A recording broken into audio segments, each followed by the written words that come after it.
¿Qué tal, amigos? Un programa más de Punto de Vista Global. Quiero desearles un hermoso día del amor y la amistad a todos, nuestra fiel audiencia, de manera particular a todos mis amigos y familiares que se hayan pasado excelentemente bien. Este es un programa más de Punto de Vista Global. Nuestro objetivo principal es llegar a cada uno de nuestra fiel audiencia con veracidad, imparcialidad y profesionalismo como nos caracteriza. Hoy estaremos analizando 4 temas importantes que es de interés nacional e internacional. Los comicios que se llevarán a cabo en el mes de marzo en Ecuador para elegir autoridades seccionales. Los gobiernos progresistas recuperarán sus espacios. 3. ¿Por qué el retroceso de los gobiernos progresistas en la región? 4. ¿Quién o quiénes son los candidatos con mayor opción a ganar las elecciones en la Argentina? Para ello, contamos con un invitado especial, conocedor del tema dentro de su país Argentina y fuera de ella.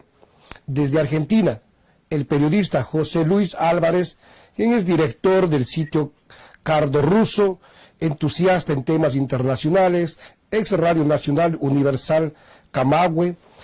Es un honor contar contigo en esta entrevista. Gracias por aceptar nuestra invitación al programa Punto de Vista Global. José Luis, bienvenido. ¿Qué tal, Orlando? Buenas tardes. Un verdadero placer para mí tener la posibilidad de dialogar contigo y con tu audiencia. Arrancamos con nuestro programa. Arrancamos con la primera pregunta. En un poco más de un mes en Ecuador se elegirán autoridades seccionales. Desde tu perspectiva, ¿cuál es la tendencia que lograrán sacar mayor número de representantes?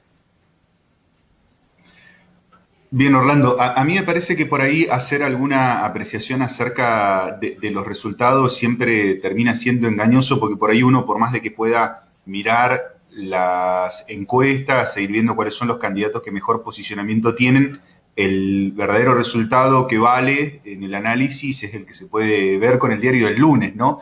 Por ahí uno a veces chusmea las encuestas para ver cómo se polariza, pero en definitiva creo que por ahí resulta más interesante ver qué es lo que se está poniendo en juego en Ecuador, ¿no? Contextualizándolo desde la asunción de Lenín Moreno y un poco por lo que veníamos charlando antes de la entrevista, lo que pareciera que se pone en juego, en parte, dentro de algunos de los elementos que se pueden llegar a agregar en la elección de marzo en Ecuador, es la continuidad o la proyección del gobierno de Lenín Moreno, del espacio de Alianza País. Da la impresión, desde que asumió Lenín Moreno y los distintos momentos de ruptura que ha tenido con el correísmo, el presidio de Glass,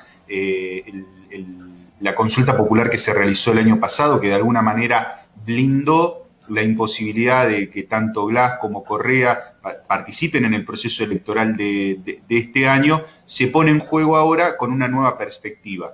Moreno tiene para mostrar cierto grado de institucionalidad recuperada por los malos modos de Correa y por las críticas a las que había sido sometido Correa en el último periodo de su mandato. Tiene para mostrar de que ha abierto espacios de participación ciudadana, de que ha bajado los niveles de conflictividad y de interpelación hacia los sectores políticos a través de los medios de comunicación, incluso el grado de hostilidad de los medios de comunicación que había en el gobierno de Correa, sin lugar a dudas no es el mismo que hay ahora con Lenín Moreno en el gobierno. Creo que hay cierta confianza en el grupo más pequeño de Lenín Moreno a partir de lo que fue el resultado de la consulta popular que se realizó en febrero del año pasado, en donde abrumadoramente la mayoría de los ecuatorianos que participó le dio la razón a las propuestas que el gobierno llevaba a esa consulta.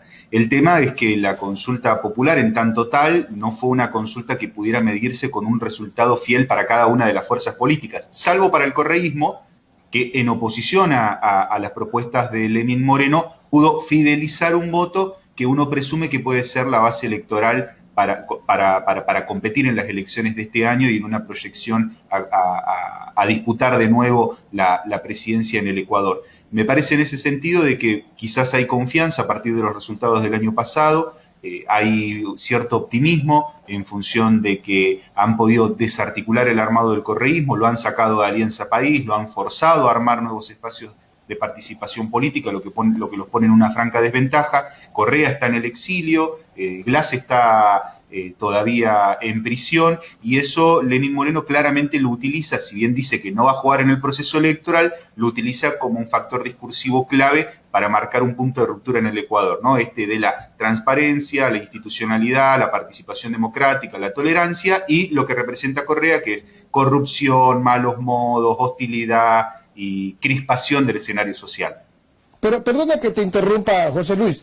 Es bastante hasta ilógico el poder entender que un equipo o un miembro de su equipo, después de haber trabajado, colaborado por 10 años, no se dio en cuenta de que existía tanta corrupción dentro del movimiento. Ahora, si bien es cierto, el expresidente Rafael Correa en el mes de febrero saca el 37% después de estar coartado o después de estar con ciertas limitaciones para poder realizar su propaganda como él hubiese querido. Sin embargo, saca un 37% y si bien entendemos o vimos que el gobierno de Lenín Moreno ganó las elecciones de la consulta popular, pero eran todos contra uno. Claro, por eso digo que creo... Desde tu perspectiva, ¿qué piensas tú ahora que ya los votos estarán divididos? ¿Llegará a tener mayor fuerza el nuevo partido político de la lista 5 con Rafael Correa a la cabeza? Bueno, yo creo que un poco la aspiración del correísmo es la de continuar fidelizando ese voto que le permita tener un retorno al escenario de representación institucional que pueda, además, por el propio sistema que tiene Ecuador, en donde los municipios tienen un poder mayor que las prefecturas en términos de representación cualitativa y cuantitativa de la población, para poder confrontar en un escenario nacional con Moreno. Yo creo que la estrategia lisa y llanamente del correísmo es fidelizar y amplificar los votos que obtuvo y que son propios en la consulta popular de febrero del año pasado. Por eso digo que en oposición me parece que Moreno está confiado de que esa proyección electoral que le dio el buen resultado de la consulta popular y la proscripción de Glass y de Correa le va a servir en términos electorales. Sin embargo, también hay que pensar de que en esta lógica que vos planteas de todos contra uno, Moreno aglutinó los espacios más conservadores de Ecuador en contra de la propuesta de Rafael Correa. En esta elección eso se dispersa, entonces habrá que ver ahora con los resultados del lunes 25 de marzo, cuáles son los votos que verdaderamente tiene Moreno y en función de una comparación, cuántos fueron los votos que le aportaron los sectores conservadores de Ecuador en esa pelea en el referendo que fue claramente contra Correa, ¿no? Y con ánimos proscriptorios. Claro. Definitivamente tenemos que esperar un poquito más de un mes para poder saber quiénes serán los nuevos representantes del pueblo. Bueno, eso es lo que decimos o eso es lo que dicen. No sé si es un caso, eso es verdad o es un eslogan que serán nuestros representantes del pueblo. Vamos a la segunda pregunta. Los líderes de los partidos políticos, movimientos, organizaciones están en una carrera desenfrenada por captar mayor número de representantes. ¿Esto acaso es una pre-campaña presidencial? Yo creo que sí, claramente. Claramente, a mí me parece que lo que se juega en la política siempre son las proyecciones, ¿no?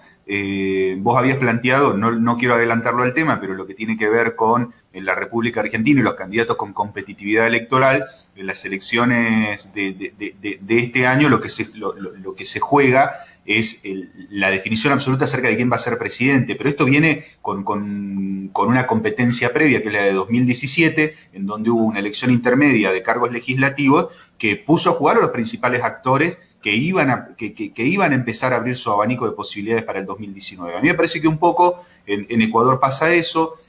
Hay una definición que yo no alcancé a hilvanarla en la exposición anterior de Lenín Moreno, de no competir, de dar un manto de institucionalidad y de calidad democrática a la gestión en el Ecuador. Sin embargo, uno podría plantearse en ese sentido de que cuando se cuenta con el respaldo de los sectores fácticos de poder en un país, cuando se cuenta con el respaldo de los medios de comunicación de mayor concentración y de poder de alcance hacia la población, no hace falta ser uno el que confronta, sino que confrontan otros por uno. Entonces, en eso me parece que la estrategia de Moreno es quedar limpio en la jugada y hacer aparecer a los actores intermedios que pueden ser medios de comunicación y poderes fácticos del Ecuador, en una pelea palmo a palmo contra lo que está planteando el espacio de Correa, que lo tiene en el exilio, pero que lo tiene como un actor fundamental en la política, porque todo lo que se discute en función de la proyección tiene que ver con no volver al pasado. Y me parece que ahí el candidato o la candidata que logre capitalizar esa expectativa de los ecuatorianos por el futuro es el que más chances va a tener para las próximas elecciones. Definitivamente, yo creo que esto es una pre-campaña que se viene fraguando, o ya es una tradición en todos los partidos y movimientos políticos. Más sin embargo, el único beneficiado tendría que ser acá el pueblo, la clase proletariada. Allá tendría que ser la dirección que tendrían que dar todos los políticos. Bien, yo quiero decirte algo sí también que a mí me sorprendió. Yo sigo de cerca la política ecuatoriana, y en el momento en el que Lenín Moreno empieza a romper con el espacio de Correa, que uno podría ponerlo en el mismo día de la Asunción, pero que va teniendo distintos momentos, con la quita de representación de Glass, de funciones institucionales, la denuncia que se hizo a través de la Procuraduría por las supuestas vinculaciones con Odebrecht en Ecuador, y la designación de una presidenta interina con facultades constitucionales poco claras. Uno lo que veía desde el exterior, por lo menos yo estoy hablando desde el norte de la Patagonia Argentina, es un crecimiento en los índices de valoración positiva del presidente Moreno. Entonces vos al principio planteabas un interrogante que es el mismo interrogante que tenemos todos, ¿no? De cómo aquellos que hoy denuncian corrupción, pero fueron parte del gobierno, no lo denunciaron en su momento si es que esa corrupción existía, o cómo pueden tener esa astucia para plantearlo como un hecho novedoso cuando en definitiva fueron parte, si es que existieron esos casos de corrupción en el gobierno anterior, como un primer interrogante fuerte. Pero otro de los interrogantes fuertes es cómo la sociedad civil, medida a través de encuestas ciudadanas, fue valorando positivamente la acción de ruptura de Lenín Moreno en su relación con el espacio correísta, siendo que muchas de las definiciones que tomó Correa como presidente del Ecuador y su espacio en representación institucional fueron a favor del pueblo ecuatoriano, ¿no? Y hay como un dilema en el cual uno puede poner en cierto punto el accionar de los medios de comunicación, una estrategia continental en la cual los gobiernos progresistas empezaron a ser sometidos a un desgaste a través de la prensa internacional y de actores internacionales que lo fueron minando en su credibilidad o pretendiendo minar en su credibilidad. Y me parece que también, cuando esas estrategias no prosperaron, lo que sí prosperó fueron los golpes de nuevo tipo, ¿no? Correa fue víctima de un intento de golpe policial en el 2010, luego vino el golpe a Dilma, y me parece que en ese caso hay distintas estrategias que van permitiéndonos explicar en retrospectiva cómo los gobiernos de corte progresista terminaron siendo debilitados en América Latina. Sí, tienes toda la razón. Pero también yo creo que tienen cierta influencia o un apoyo, ya sea a los gobiernos progresistas o gobiernos de derecha, y por nombrarte o citarte a alguien, o actores políticos, desde la teología, desde los medios de comunicación, o utilizar el discurso, que obviamente que sabemos que nos hiere, nos lastima, y nos sentimos afectados, es la corrupción. Yo creo que esos fueron los tres factores que influenciaron para que estos gobiernos vayan perdiendo cierto liderazgo, cierto peso, cierto apoyo desde las masas. Claro, y vos fíjate además que incluso si vos vas trazando una comparativa de los espacios opositores a los gobiernos progresistas, la estrategia electoral es la misma: pegar en esos lugares en los que vos venís señalando como puntos débiles desde lo nacional y consolidarlo desde lo internacional, o con actores políticos o con medios de comunicación que reproducen un determinado discurso en contra de esos gobiernos progresistas. Creo que nosotros podemos señalar a partir de eso de que, en términos para dividirlo en derecha e izquierda sin entrar en demasiadas caracterizaciones, la derecha cuenta con una estrategia unificada en América Latina, coordinada evidentemente por un actor exógeno a la propia América Latina, que blinda a los candidatos de las derechas, que permea en medios de comunicación con determinados discursos, y en la lógica de los gobiernos de izquierda hay una ausencia de coordinación de carácter regional que no pudo ser satisfecha con organismos de corte internacional como la CELAC o UNASUR, que eran claramente institucionales. Acá me parece que, en definitiva, los progresismos también son víctimas de la ausencia de una herramienta política superestructural que permita coordinar objetivos políticos, trazados discursivos, alianzas, en términos de construcción política y no solamente de institucionalidad. Pero también yo creo que es importantísimo hacer un llamado de atención a todos los gobiernos progresistas, porque si bien es cierto, habíamos comentado unos minutos atrás, la falta de liderazgos, ¿esto qué es? Falta de capacidad en sus sucesores, no quieren crear nuevos líderes, o es egocentrismo de esos líderes que solamente quieren ser ellos y ellos y ellos. Yo creo que es muy difícil responderlo porque puede responder a distintos factores cada uno de los casos que se pueda analizar. Yo te digo, por ejemplo, en lo que tiene que ver con la República Argentina, uno de los liderazgos más importantes que hubo en los últimos años, por lo menos en términos de gobiernos progresistas, fue el de Néstor Kirchner. La muerte de Kirchner lo que le generó al gobierno de Cristina Fernández en su momento fue una pérdida de articulación con organizaciones sociales, actores intermedios, que fue de alguna manera lastimando el propio proceso de construcción política y dejando sin herencia política o electoral a ese proceso que uno podría decir que es el kirchnerismo.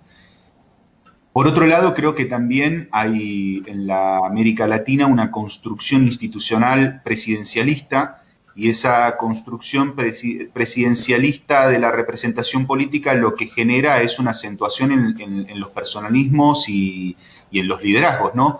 Entonces, creo que históricamente nosotros también estamos configurados para la construcción de determinados tipos de conducción política que a veces son difíciles de compatibilizar con las herencias, ¿no? Uno mira, es decir, el único que pudo sortear con cierto éxito la herencia política fue Lula, y en el medio le metieron un golpe de Estado, ¿no?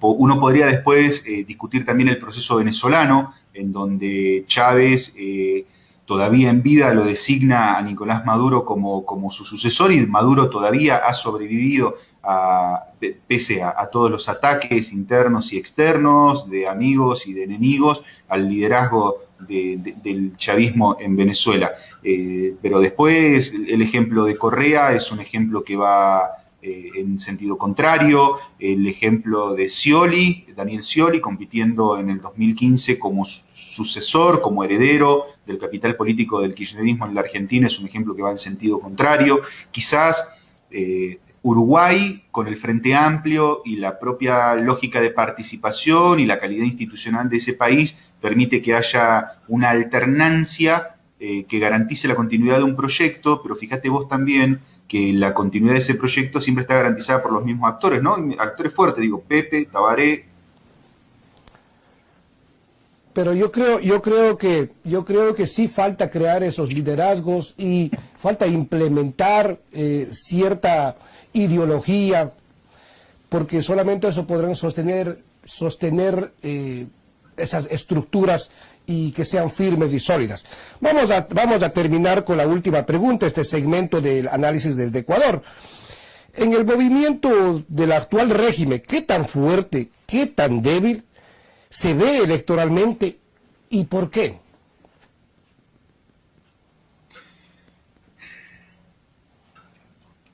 Yo creo que, en principio, que Lenín Moreno, haciendo gala de institucionalidad y calidad democrática, no se comprometa en el proceso electoral, es un ejemplo que va en contrasentido de lo que uno piensa que debe hacer un líder político y un presidente ante un proceso en el cual su propio partido sale a la competencia y tiene candidatos que pueden capitalizar electoralmente algo que les sirva de base y de resguardo para un proceso electoral posterior. Uno podría pensar, en principio, en la calidad democrática e institucional y no ver comprometido el poder público que es de todos con la disputa partidaria en las elecciones, pero quizás pueda ser también una lectura anticipada por parte del oficialismo de no obtener buenos resultados en las elecciones de marzo.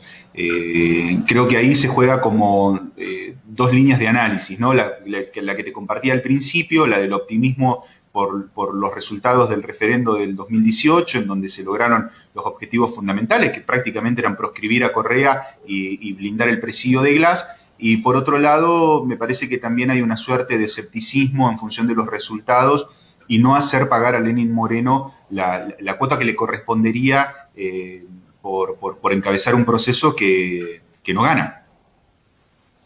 Bueno, esperemos los resultados del 24 de marzo y el pueblo es sumamente inteligente y sabrá por quién dar su voto, esperando obviamente esas políticas, esos recursos vayan dirigidos hacia los más vulnerables. Vamos entrando en el segundo tema, que son los gobiernos progresistas de la región.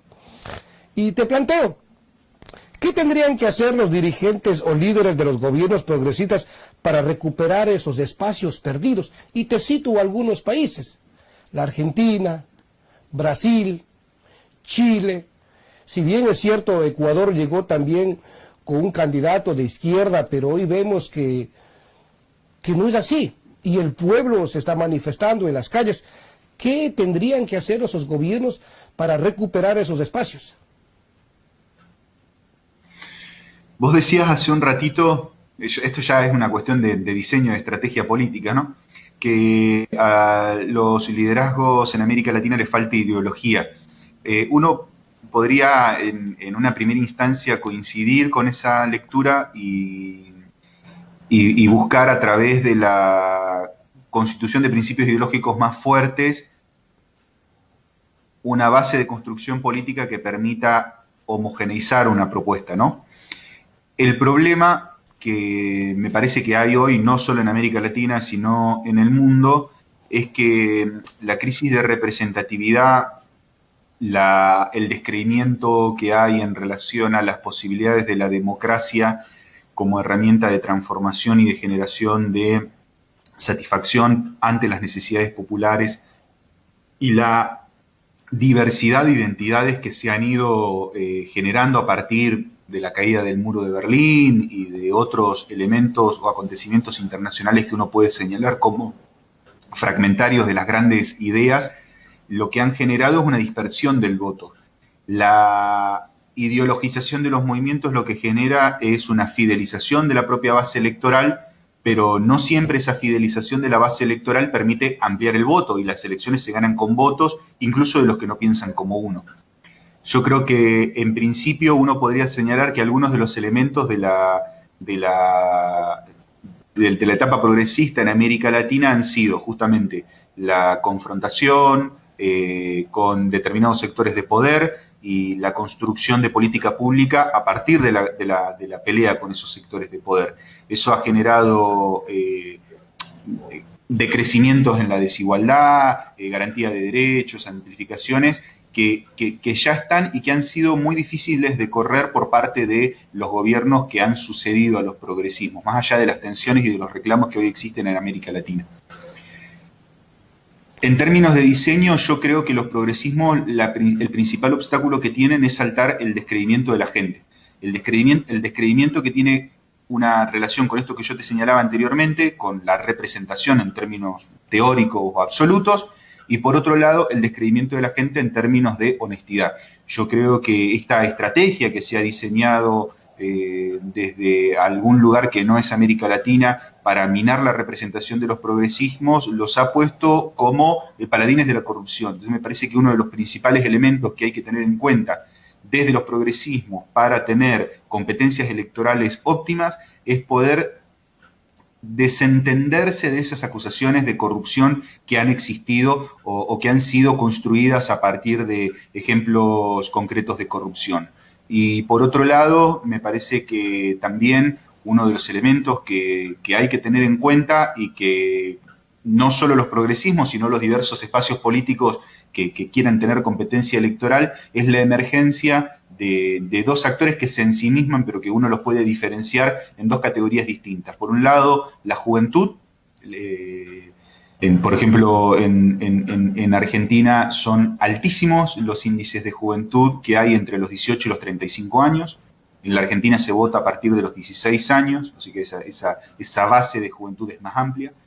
Y el de las mujeres. Yo creo que estamos en un siglo en el cual el movimiento de mujeres se ha puesto en tensión a la política pública, a la representación heteronormativa masculina y al tipo de ejercicio de poder desde la perspectiva masculina, patriarcal, fálica, y cualquier progresismo que quiera retomar al poder o quiera tener una competencia electoral óptima, me parece que tiene que hablarle también a estos sectores. Al de la juventud, brindándole alternativas, perspectivas y capacidad de interpretación de sueños, y el de las mujeres con una clara agenda de reparación de derechos y de inclusión, y de consolidación en la participación pública. Nos quedó bastante claro. Sobre todo quiero resaltar o rescatar algunos puntos que tú citas aquí. Es la juventud. ¿Hasta dónde tiene conciencia social, conocimiento, jóvenes de 16 años que de pronto no están tan inmersos dentro de la política?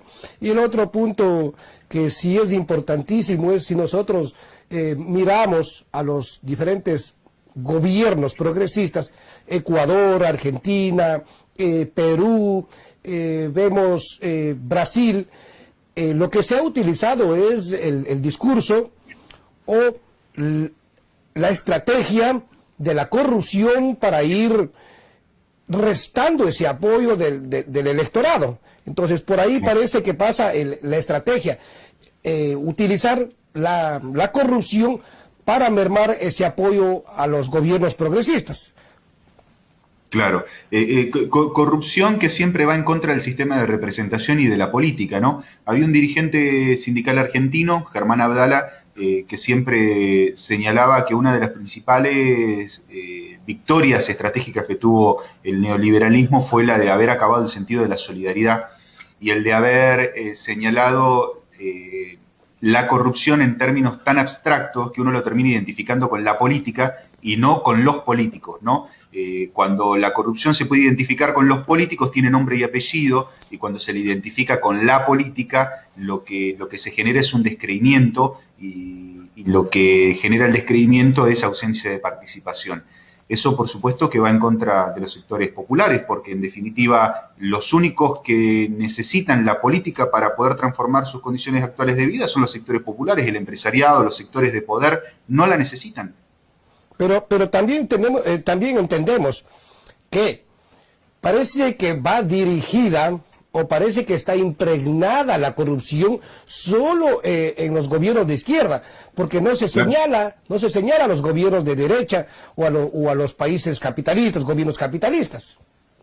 Claro, y ahí juega un papel muy importante el blindaje mediático. Vos fíjate, la Argentina tiene un presidente que es hijo de un albañil inmigrado de Italia que hizo mucho dinero con la obra pública en la última dictadura militar, que pasó de tener 7 a 49 empresas, que ha sido el paladín de la corrupción, del negocio de la obra pública, del contrabando de partes, y que ha sido blindado por los medios de comunicación como una figura de honestidad que permeó en el sentido común de la sociedad argentina y que le permitió tener una victoria en la segunda vuelta electoral del 2015. Entonces uno se pregunta, ¿no? ¿Cómo puede ser que un tipo que es integrante de una familia, que es signataria de los casos más importantes de corrupción que ha habido en nuestro país en los últimos 40 años, pueda ser vendido públicamente como una figura de honestidad? Bueno, ahí hay un primer interrogante en el cual uno podría pensar que los medios de comunicación tienen un papel fundamental. Pero por otro lado, vos fíjate también de que es un presidente que no solo que tiene cuentas en el exterior y empresas constituidas en el exterior para evadir impuestos y para expatriar el dinero que se genera en nuestro país, sino que además forma parte de un entramado de corrupción que en el mundo fue conocido como los Panama Papers. eso no ha permeado en los mismos sectores de la misma manera. Ahí creo que también hay un cierto grado de desinterés o desconocimiento que hace que la desideologización o la falta de interés por la política haga que algunos hechos sean valorados de alguna manera y otros de otra. Te quiero plantear la última pregunta de este segmento. ¿Por qué se han consolidado los gobiernos de derecha en la región? ¿Qué hicieron bien para captar el voto en las urnas? Antagonizar bien con los progresismos es lo primero que hicieron bien. Ante procesos electorales de alta polarización, ofrecer una imagen de transparencia, de pulcritud y de calidad institucional. Y creo que también en eso hubo como un aprovechamiento muy efectivo de lo que el vicepresidente Álvaro García Linera señala como la falta de cultura de los sectores integrados, ¿no? Álvaro Linera señala de que los progresismos han repartido dinero sin repartir cultura, han igualado sin ideologizar, por decirlo de alguna manera, en los términos en lo que vos habías planteado. Entonces eso lo que genera son nuevos actores con otra calidad de vida, pero sin compromiso con la política que les permite estar en ese lugar. Yo creo que eso fue muy bien aprovechado por los sectores conservadores y de derecha en las competencias electorales, y eso en cierto punto es lo que explica de que hayan tenido éxito y de que hayan podido consolidarse. Por supuesto que también después está la operatoria de los medios de comunicación, tanto nacionales como internacionales, y la intervención de actores externos en función de sus propios intereses, ¿no? Hay una idea creada en la Argentina acerca de lo que es la integración al mundo, por ejemplo, que lo tiene como principal actor Estados Unidos, y Estados Unidos ha jugado un papel muy importante en relación a consolidar esa imagen de la mano del gobierno de Macri. Y bueno, esos son elementos que en el sentido común social pesan mucho y que son bien aprovechados por estos sectores. Bueno, hemos terminado nosotros con este segmento de este tema. Vamos a ingresar en el próximo tema que les había mencionado, que es el retroceso de los gobiernos progresistas. Y ahí quiero plantearte la pregunta. En los últimos 15 años, los sectores más vulnerables tuvieron mayor notoriedad y oportunidad de incursionar en la sociedad actual, obteniendo una gama de derechos tales como estudios, becas, igualdad en comparación con los hijos o los gobiernos progresistas. ¿Por qué en las urnas no se ve reflejado esto? Bien, yo creo que es un problema todavía no resuelto, ¿no? Creo que son interrogantes abiertos en los cuales uno puede aproximar algo. A mí me parece interesante volver a citarlo en ese sentido al vicepresidente Álvaro García Linera, que yo creo que está jugando 4 o 5 pasos más adelante de cualquiera de nosotros, quizás muchos más.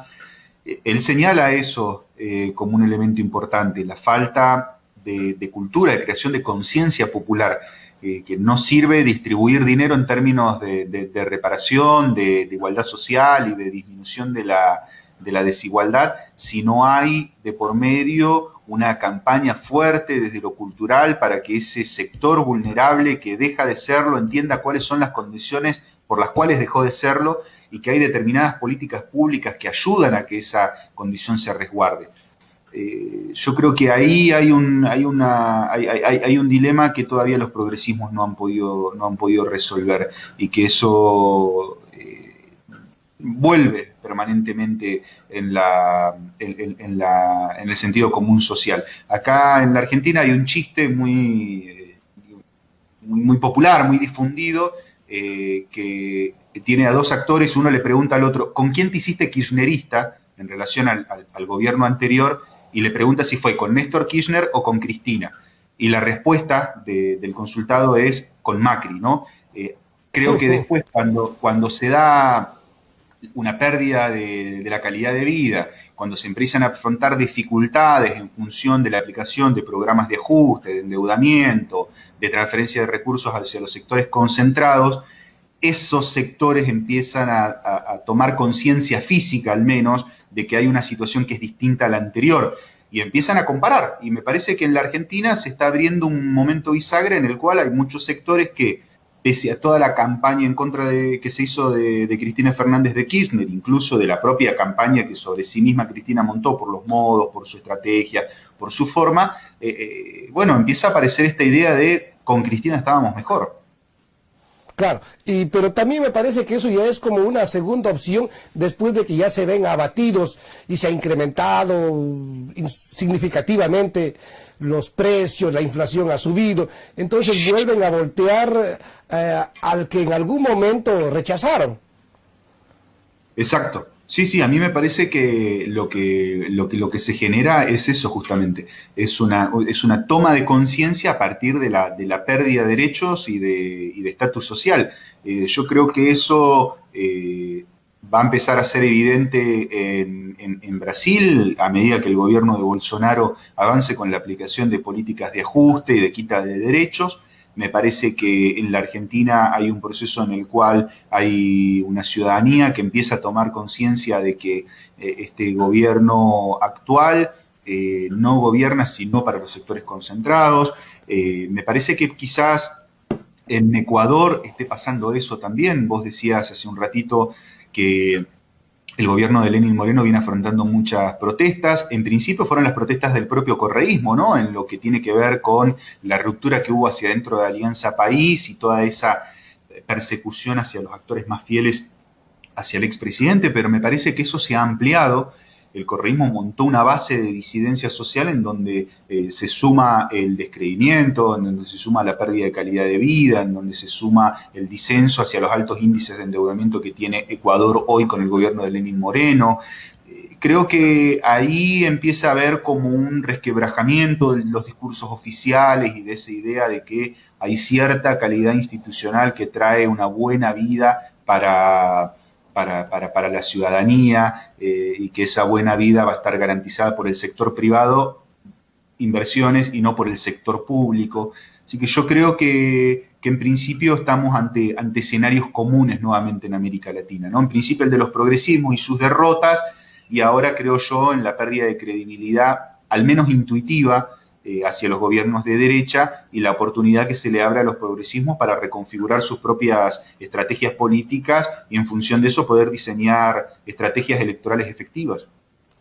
Pero si nosotros analizamos desde ese punto, es decir, que los propios gobiernos que están hoy en el poder, ya sea de izquierda o sea de derecha, cuando el pueblo sale a protestar, no es que están ellos mismos autoeliminándose o autorrestándose apoyo, porque si bien es cierto, como tú citas el ejemplo de con quién te hiciste kirchnerismo, con Cristina o con el difunto esposo, no, me hice kirchnerismo en el periodo de Macri, pero entonces eso lo que nos da es a entender de que los gobiernos progresistas van a retomar el poder ayudados por los gobiernos de derecha.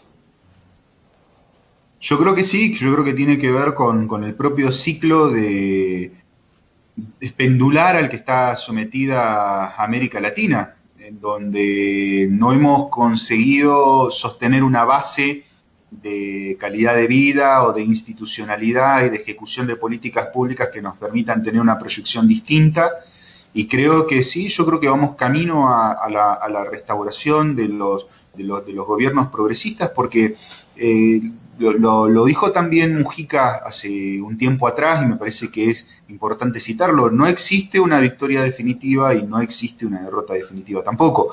Entonces en eso estamos permanentemente sometidos a las mismas disputas. Vos fíjate que incluso si lo querés, esto está muy silenciado, digamos, en términos de comunicación de las grandes agencias, pero el país que mejores números tiene en términos de calidad de vida, de inclusión social, de distribución del ingreso y de estabilidad institucional es Bolivia, un gobierno progresista, que va a estar sometido ahora a un proceso electoral discutido por el propio accionar de Evo, por el no respeto hacia el referendo y cuestiones que quizás no vale la pena analizar ahora, pero que hoy aparece como un gobierno que ha logrado sobrevivir a este vendaval restauratorio conservador y que permite de alguna manera tener una referencia para esos electorados que intuitivamente buscan alguna idea de calidad de vida o de buen gobierno.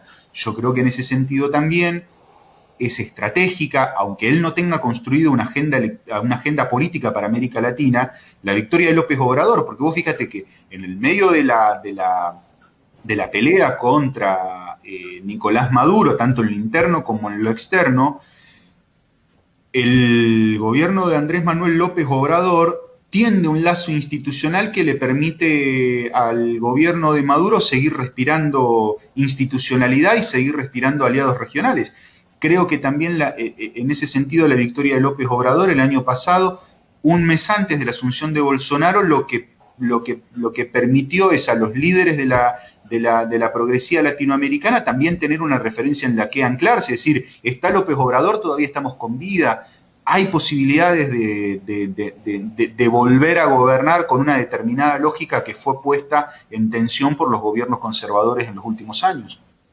Definitivamente, yo sí tengo que decir, y no lo digo a título personal, sino los índices es quienes lo señalan, y que el gobierno referente, sobre todo en América del Sur, con un crecimiento nunca antes visto en Bolivia, es liderado por el presidente Evo Morales. Entonces, en ese sentido, yo creo que es un referente, sí, en América del Sur. Vamos a terminar, o más bien terminamos ya con este segmento de lo que son el retroceso de los gobiernos progresistas. Vamos a entrar en el último tema de este programa, que vamos a referirnos a la Argentina. Y te voy a citar algunos nombres que tú conoces muy bien y nuestra audiencia también lo conoce porque nos sigue semana tras semana. ¿Quiénes de estos nombres son los que tendrían mayor opción de ser el próximo presidente de los argentinos? Agustín Rossi, María Eugenia Vidal, que suena como plan B del oficialismo, o Cristina Fernández de Kirchner. ¿Quiénes de estos nombres son los que tendrían mayor posibilidad de dirigir el país sudamericano? En la Argentina hay primarias abiertas, simultáneas y obligatorias ahora en agosto, y a partir de abril lo que van a empezar es a definirse quiénes van a ser los candidatos que van a competir en esa interna abierta, o quiénes van a ser los candidatos que van a sortear la interna para ir a la competencia electoral general de octubre. Hace algunos días atrás se difundieron algunas encuestas, yo las tengo acá anotadas como para que podamos compartirlas con la audiencia de tu programa, y la realidad es que, según lo que está relevado como dato de encuesta por distintas encuestadoras con un margen de error del 2, del 3%, es que los únicos dos candidatos competitivos para una elección, tanto en agosto como en octubre, son Cristina Fernández de Kirchner y Mauricio Macri. La Argentina tiene un sistema electoral en el cual vos podés ganar en primera vuelta teniendo más del 50% de los votos o una diferencia del 10% de los votos válidos emitidos en relación de tu inmediato competidor, y si esa diferencia no existe, se va a una segunda vuelta en la que se dirime. La particularidad que va a tener este proceso es que los únicos candidatos competitivos, por lo menos sondeados hasta ahora, son Cristina Fernández de Kirchner y Mauricio Macri, pero la particularidad es que ninguno podría ganar en primera vuelta. O sea que vamos a un escenario de segunda vuelta electoral como la del 2015. En ese sentido, lo que yo creo que va a haber que observar es cuál es la lógica de alineamiento que van a tener los otros espacios electorales. Yo te digo más o menos cuáles son las tendencias. Cristina hoy tiene un margen de intención de voto del 29%, Macri del 26%, Sergio Massa del 9%, Nicolás del Caño, que es de la izquierda, del 2,8%, y Roberto Lavagna, un candidato, si se quiere, más afín al peronismo institucionalizado, el 13%. En esa lógica, lo que habrá que ver es si la competencia electoral efectivamente va a ser entre Cristina y Macri, y si se vuelve a repetir el escenario que se repitió, que se dio en realidad en Brasil. Vos fíjate que en Brasil los únicos dos candidatos con competencia electoral digna eran Bolsonaro y Lula. En un escenario de competencia con Lula, Lula ganaba, es decir, lo único que necesitaba la derecha para poder ganar en Brasil era proscribirlo a Lula, lo proscribió y ganó.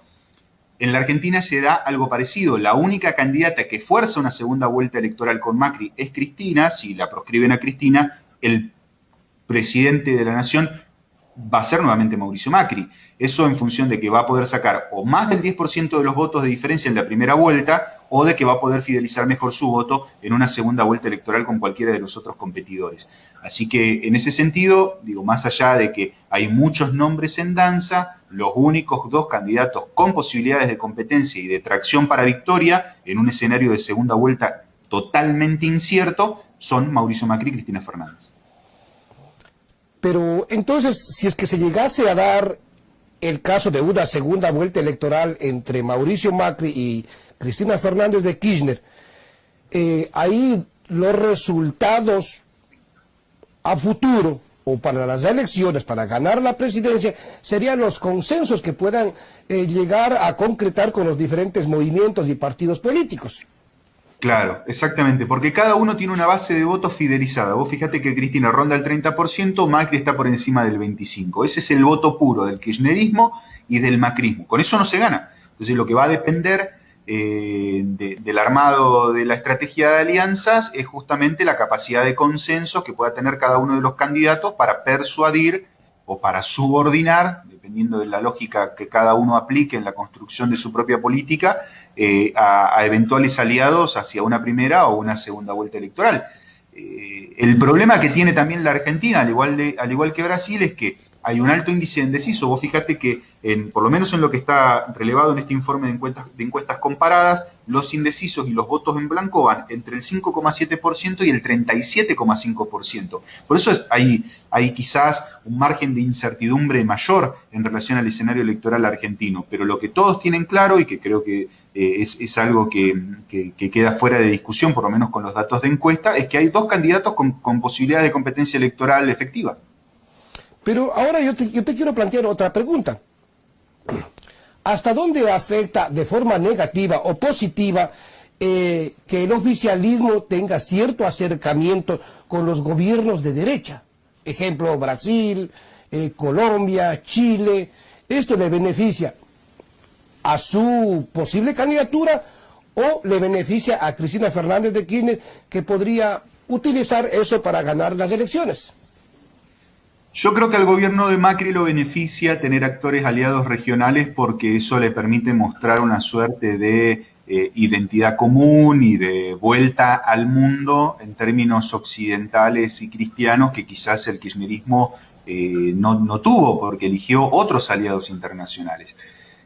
Creo que a Cristina lo que más le va a servir no es la estrategia de alianzas regionales de Macri, sino la subordinación que Macri tiene en relación a organismos internacionales de crédito como el Fondo Monetario Internacional. A mí me parece que el plan de ajuste del macrismo en función del acuerdo crediticio con el Fondo Monetario es lo que mayor debilidad representa en términos de propuesta y mayor margen de vulnerabilidad en función de sus competidores le da. Pero yo discrepo ahí contigo cuando tú dices de que no tuvo aliados Cristina Fernández de Kirchner. Si miramos 2 años atrás, tenían vigente los gobiernos UNASUR, CELAC. Entonces, claro, no precisamente tenían sus aliados fuera del continente. ¿Por qué fueron perdiendo esa institucionalidad? Bien, es una buena contradicción la que planteas. Lo que pasa es que, bueno, ahí lo que hay en términos discursivos planteados en la Argentina es que ese proceso de integración regional en el cual el kirchnerismo participó, pero abrió Chávez en el 99 con su propia victoria electoral y en una absoluta soledad latinoamericana, fue un proceso que a la Argentina le permitió tener aliados regionales, pero no insertarse en un esquema occidental cristiano norteamericano como el que propone Macri, Entonces el trabajo de los medios de comunicación fue, estamos afuera del mundo, los organismos internacionales nos desprecian, tenemos aliados regionales de baja calidad, no estamos en el mundo. Creo que Macri muestra lo mismo que muestra Cristina, aliados regionales, sin la institucionalidad de CELAC y de UNASUR, pero son aliados regionales nucleados en el Grupo de Lima, que responden a una estrategia internacional establecida desde Estados Unidos, que está retroalimentada por los medios de comunicación como un esquema de inserción internacional efectivo. Entonces, si bien los ejemplos pueden ser idénticos en términos de proceso, tienen un contexto discursivo, mediático, cultural distinto. Yo lo que creo que le va a ser dificultoso al kirchnerismo, si es que Cristina efectivamente va a ser candidata, es mostrar los mismos aliados regionales, porque vos pensás de que en este último tiempo Correa está en el exilio, perseguido por la justicia ecuatoriana, con armado de causas o no, digo, sin discutir de fondo la legitimidad o la veracidad de las denuncias y los procesos judiciales. El proceso venezolano está sumergido en una crisis espantosa, que independientemente de cuál sea la razón fundamental, hoy mostrarlo como un aliado lo único que genera en el electorado es volatilidad en el sufragio. Lula, que era un aliado incondicional y además el presidente del país que es el principal socio comercial de la Argentina a través del Mercosur, está preso. Entonces, en el esquema de alianzas regionales, Cristina tiene poco para mostrar. Y si lo quisiera mostrar, quizás sería muy difícil de explicar al electorado desideologizado o con poco interés en la política, de que no se está aliando con corruptos y evadidos judiciales. Entonces me parece que ahí lo que va a haber, por lo menos en el kirchnerismo, es una nacionalización de la propuesta y quizás algún tendido internacional, pero a través de otros actores, como pueden ser Andrés Manuel López Obrador, Evo.